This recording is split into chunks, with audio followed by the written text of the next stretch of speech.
కన్యరాశి వారు పుష్యమాసము గురువారం పునర్వసు పుష్యమి నక్షత్రం రోజు రావడము గురుపుష్యార్క యోగం రోజున ఎలాంటి విధి విధానాలు పాటించాలో ఈ వీడియోలో సవివరంగా సంపూర్ణంగా తెలుసుకుందాం.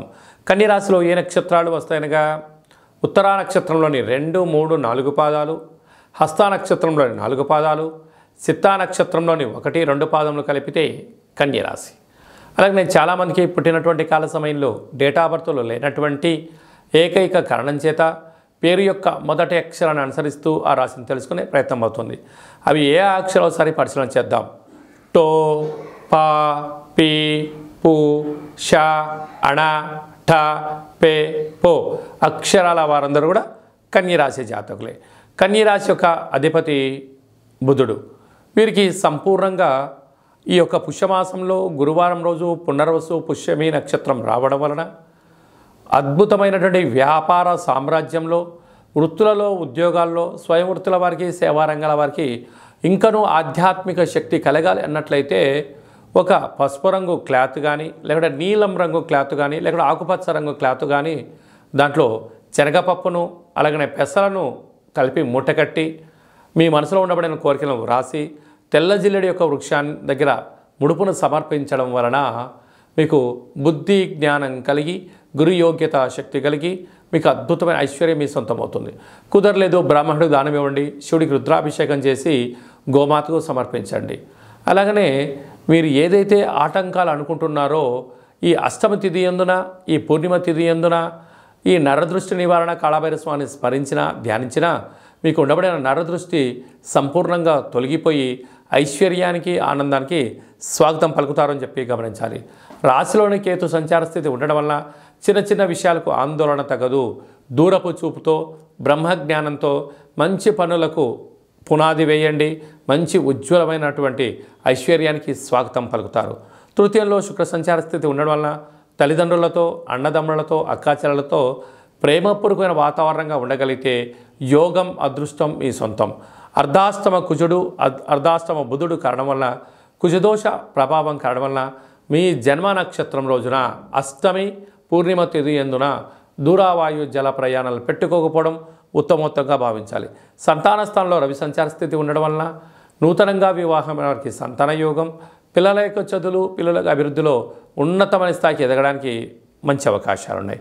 6వ స్థానంలో శని సంచార స్థితి ఉండడం వలన రుణభయం, రోగభయం, శత్రుభయం పొంచి ఉంది కనుక ఇలాంటి కాల సమయంలో వివాదాలకు దూరంగా ఉండండి, జ్ఞానంగా ఉండండి, ఆధ్యాత్మికంగా ఉండండి. 90% సమస్యలను దూరం చేసుకునే మానవ ప్రయత్నం చేయండి. సప్తమంలో రాహు సంచార స్థితి ఉండడం వలన అలాగనే భార్యాభర్తలు, ప్రేమికుల మధ్య స్వల్పమైన మూడో వ్యక్తులు దూరి మిమ్మల్ని విడదీసే ప్రయత్నం జరుగుతుంది కనుక సంసారం గుట్టుగా ఉంటే ప్రయత్నం చేయండి. మీ మధ్యన ఎలాంటి వివాదాలు ఉండవు. అష్టమంలో గురు సంచార స్థితి ఉండడం వలన ఈ గురుబలం కోసం ఈ యొక్క గురు పుష్యార్క యోగ కార్యక్రమాలను ప్రారంభించండి. అద్భుతమైన జీవితం మీ సొంతం అవుతుంది. అలాగనే చేతి వృత్తుల వారికి, స్వయం వృత్తుల వారికి, హోటల్ వ్యాపారాలు, బంగారు వస్తు వ్యాపారాల వారికి చాలా మంచి కాలం ఉందని చెప్పి గమనించాలి. సింహరాశి వారు ఈ పుష్యమాసంలో గురు పుష్యార్క యోగ సందర్భంగా ఎలాంటి విధి విధానాలు పాటించాలో ఈ వీడియోలో సవివరంగా సంపూర్ణంగా తెలుసుకుందాం. సింహరాశిలో ఏ నక్షత్రాలు వస్తనగా మఖా నక్షత్రంలోని 4 పాదాలు, పుబ్బా నక్షత్రంలోని 4 పాదాలు, ఉత్తరా నక్షత్రంలోని 1 పాదం కలిపితే సింహరాశి. అలాగనే చాలామందికి పుట్టినటువంటి కాల సమయంలో డేట్ ఆఫ్ బర్త్లో లేనటువంటి కారణం వల్ల పేరు యొక్క మొదటి అక్షరాన్ని అనుసరిస్తూ ఆ రాశిని తెలుసుకుని ప్రయత్నం అవుతుంది. అవి ఏ అక్షరాలు ఒకసారి పరిశీలన చేద్దాం. మా, మీ, ము, మే, మో, టా, టీ, టు, టే అక్షరాల వారందరూ సింహరాశి జాతకులే.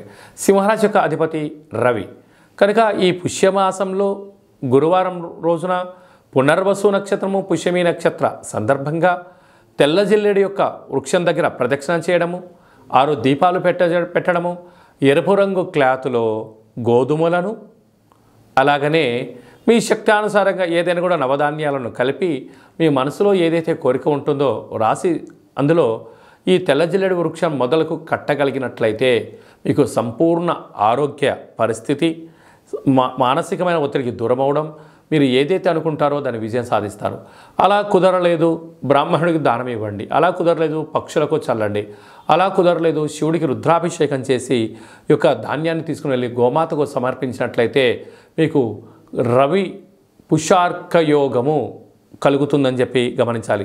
మీకు ఇంకనూ సౌకర్యం కలిగింది ఆ తెల్ల జిల్లెడి యొక్క వృక్షాన్ని వేళ్ళ వరకు తీసుకొచ్చి మంచిగా శుద్ధి చేసి ఆ వినాయకుడి రూపాన్ని గృహంలో మీరు ఉంచుకున్నట్లయితే అద్భుతమైన యోగం మీ సొంతం అవుతుందని చెప్పి గమనించగలగాలి. అలాగనే ధనావాకు కుటుంబ స్థలంలో కేతు సంచార స్థితి ఉండడంలా మౌనం, ధ్యానం, ఆధ్యాత్మికత మీకు అదృష్టానికి, ఐశ్వర్యానికి స్వాగతం పలుకుతుందని చెప్పి గమనించాలి. అర్ధాష్టమ శుక్రుడు కారణం చేత భార్య చేత భర్త, భర్త చేత భార్య ఒకరినొకరు నిందించుకునే దానికన్నా గౌరవించుకునే ప్రయత్నం చేయండి. స్థిరాస్తులు, చిరాస్తులు మీ సొంతమవుతాయి. అలాగనే సంతాన స్థానంలో కుజుడు మరియు బుధ సంచార స్థితి ఉండడం వల్ల నూతనంగా వివాహమైనటువంటి దంపతులకు శీఘ్రమేవ పుత్రిక సంతాన యోగ్యత, పిల్లల యొక్క చదువులు, పిల్లల యొక్క అభివృద్ధిలో విజయం మీ సొంతం అవుతుంది. 6వ స్థానంలో రవి సంచార స్థితి ఉండడం వల్ల శత్రువులు పంచి ఉన్నారు, దయచేసి డబ్బులు అప్పు ఇవ్వద్దు, అప్పులు తెచ్చుకోవద్దు. స్థిర చరాస్తులు, క్రయ విక్రయాలు కొంతకాలం పక్కన పెట్టుకోవడం యోగదాయకం. 7వ స్థానంలో శనేశ్వర స్వామివారు సుక్షేత్రకంగా ఉండడం వలన ప్రేమికులకు మంచి కాలమని, భార్యాభర్తలకు నూతనమైన వ్యాపారాలు, పెట్టుబడులు ఆకర్షించడంలో విజయానికి మీరే కేంద్రబిందు అవుతారని చెప్పి గమనించాలి. అష్టమంలో రాహు సంచార స్థితి ఉండడం వలన అనేక మంది శత్రువులు పంచి ఉన్నారు. మీ జన్మ నక్షత్రం రోజున అష్టమి పూర్ణిమ తిథి ఎందున దూరావాయు జల ప్రయాణాలు, వివాదాలకు దూరంగా ఉండడం యోగదాయకం. భాగ్యస్థానంలో గురు సంచార స్థితి ఉండడం వలన మౌనంగా ఉండడం వలన అంతా మంచే కలుగుతుంది. కనుక ఉన్న దాంట్లో ఆనందపడుతూ మరొక మైలురాయి దాటడానికి ఆధ్యాత్మికమైన భక్తి చింతనతో మీరు ఉండగలిగినట్లయితే రాబోయే కాలం సువర్ణ యుగం. కనుక ప్రభుత్వ ఉద్యోగస్తులు, ప్రైవేట్ రంగంలో ఉండబడిన వారు, వ్యవసాయ సోదరీమణులు, గృహ భవన నిర్మాణ కార్యక్రమం చేసేటంత వరకు చాలా మంచి కాలం ఉందని చెప్పి గమనించాలి. కర్కాటక రాశి వారు పుష్యమాసంలో గురువారం పుష్యమీ నక్షత్ర సందర్భంగా, గురు పుష్యార్క యోగ సందర్భంగా ఎలాంటి విధి విధానాలు పాటించడం వల్ల అష్టమ స్థానంలో జరుగుతూ ఉండబడినటువంటి శని దోష నివారణ ఎలా చేసుకోవాలో ఈ వీడియోలో సవివరంగా సంపూర్ణంగా తెలుసుకుందాం. కర్కాటక రాశిలో ఏ నక్షత్రాలు వస్తాయనగా పునర్వసు నక్షత్రంలోని చివరి పాదమైన 4వ పాదము, పుష్యమీ నక్షత్రంలోని 4 పాదాలు, ఆశ్లేష నక్షత్రంలోని 4 పాదములు కలిపితే కర్కాటక రాశి. అలాగనే చాలామందికి పుట్టినటువంటి కాల సమయంలో డేటా బర్త్లో లేనటువంటి కారణం చేత పేరు యొక్క మొదటి అక్షరాన్ని అనుసరిస్తూ ఆ రాశిని తెలుసుకొని ప్రయత్నం చేయాలి. అవి ఏ అక్షరాలు సరే పరిశీలన చేద్దాం. హీ, హూ, హే, హో, డా, డి, డు, డే, డో అక్షరాల వారందరూ కర్కాటక రాశి జాతకులే.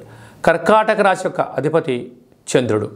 ఈ యొక్క పుష్యమాసం అవ్వడం, ఇక్కడ పునర్వసు నక్షత్రం చివరి 4వ పాదము, ఈ పుష్యమీ నక్షత్రము, ఈ పుష్యమాసంలో గురువారం రోజు ఈ గురు పుష్యార్క యోగం రోజున ప్రధానంగా కర్కాటక రాశి వారందరూ కూడా తెలుపు వస్త్రాన్ని కానీ, పసుపు రంగు వస్త్రాన్ని కానీ రెండింటినీ మీరు తీసుకోగలగాలి.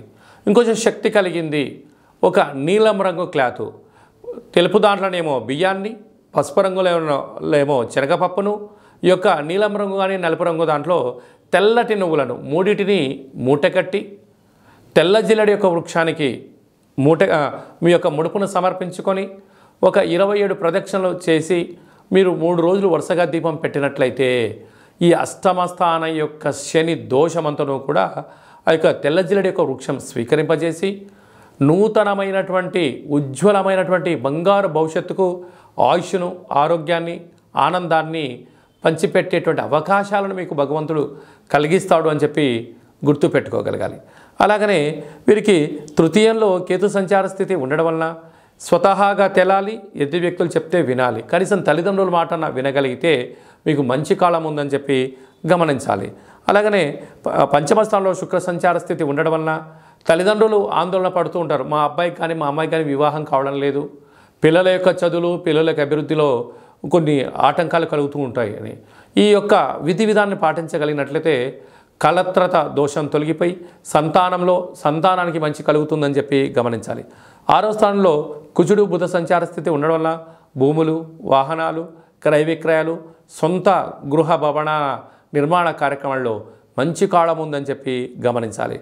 సప్తమంలో రావి సంచార స్థితి ఉండడం వలన వాహన ప్రమాదాలు స్వల్పంగా పొంచి ఉన్నాయి కనుక మితిమీరిన వేగం పనికిరాదు. సకాలంలో తిండి, సకాలంలో వ్యాయామం అవసరమని చెప్పి గుర్తుపెట్టుకోగలి. అష్టమంలో శని సంచార స్థితి ఉండడం వలన మీ జన్మ నక్షత్రం రోజున అష్టమి పూర్ణిమ తిథి యందును దూరావాయు జల ప్రయాణాలు, పంచభూతాలతో, యంత్రాలతో, ఆయుధాలతో దయచేసి చెలగాటం ఆడవద్దు.